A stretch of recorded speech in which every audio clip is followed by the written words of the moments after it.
그동안 태아는 자녀 미성년자와 마찬가지로 상속세를 납부함에도 불구하고 상속세 인적 공제는 받지 못했는데요. 이 관행이 26년 만에 뒤집혔다고 합니다. 덕과 함께해서 자세히 알아보았습니다.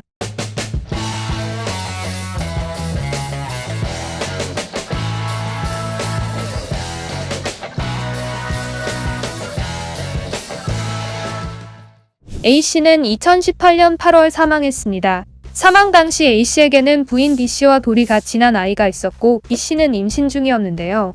A씨가 사망한 지 3개월 후 B씨는 둘째 아이를 출산했습니다. B씨는 첫째 아이와 둘째 아이를 모두 미성년 자녀공제 적용 대상으로 해 상속세를 신고했습니다. 그런데 국세청은 A씨 사망 당시 아직 태어나지 않았던 둘째 아이는 공제 적용 대상이 아니라고 보고 상속세를 추가로 부과했습니다. 누군가 사망하면 남겨진 가족들은 경제적으로 어려움에 빠질 수 있습니다. 상속세 및 증여세법은 이러한 유족들의 생활 안정을 위해 상속세 부담을 완화하는 공제제도를 두고 있는데요. 모든 상속에 대해 2억 원까지 공제해주는 기초공제, 상속인들의 인적사정에 따라 공제하는 인적공제 등이 대표적인 예입니다. A씨의 사례에서는 B씨는 사망한 A씨의 배우자이므로 최소 5억 원에서 최대 30억 원까지 배우자 공제가 적용되고 자녀에 대해서는 1인당 5천만 원의 자녀 공제와 미성년 자녀가 19세에 이를 때까지 1인당 1년에 1천만 원씩 계산한 미성년자 공제가 적용됩니다. 다만 태아에 대해서는 명확한 규정이 없어 국세청은 태아에는 이러한 공제를 적용하지 않았습니다. 그런데 최근 이런 흐름이 바뀌었습니다. 태아에 대해서도 자녀 공제와 미성년자 공제를 적용해야 한다는 결정이 내려진 건데요.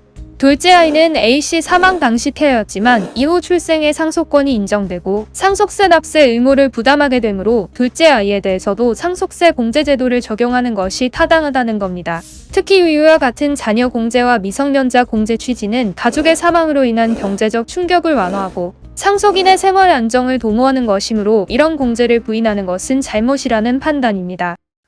법률 규정의 취지에 비춰 볼 때 조세심판원 결정은 타당합니다. 입법자가 법률을 만들면서 현실에서 일어날 수 있는 모든 일들을 개별적 구체적으로 규정한다는 것은 매우 어렵습니다. 이러한 이유 때문에 개별적 사안에 대한 법률 해석이 필요합니다.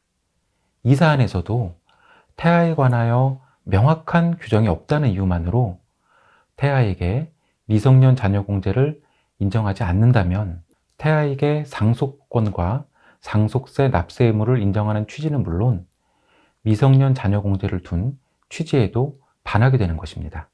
최근 발표된 세법 개정안에 따르면 자녀 공제 및 미성년자 공제 적용 대상에 태아 또한 포함될 예정입니다. 이는 위 결정의 취지를 법률에 명확하게 반영하여 규정하기 위한 확인적 의미의 개정으로 보입니다. 태아를 미성년 자녀 공제 적용 대상에서 제외하여 상속세 신고를 한 경우라면 경정 청구를 통해 세금을 돌려받을 수 있는지 검토해 볼 필요가 있겠습니다.